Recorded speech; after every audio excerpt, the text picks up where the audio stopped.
أنا أدعو لكم من صميم قلبي دائما أدعو لكم أن تكونوا عالما كبيرا إن شاء الله. لماذا تتعلمون اللغة العربية؟ نحن نتعلم اللغة العربية لنحفظ القرآن والحديث ولندعو الناس إلى الله إلى التوحيد. نعم.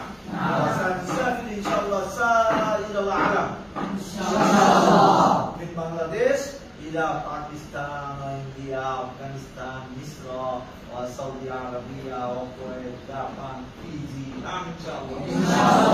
أمريكا ندعو الناس إلى الله وإلى التوحيد بالدعوة والتبليغ إن شاء الله. إن شاء الله.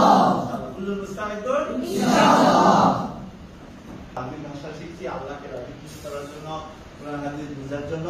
ইনশাআল্লাহ একদিন আমরা আমাদের বাবাকে সাথে নিয়ে, পরিবারের স্বজনদেরকে সাথে নিয়ে সারা পৃথিবী সফর করবে ইনশাআল্লাহ। আমাদের কাজ দিয়ে ছড়িয়ে পড়বো সারা বিশ্বের আনাচে কানাচে ইনশাআল্লাহ।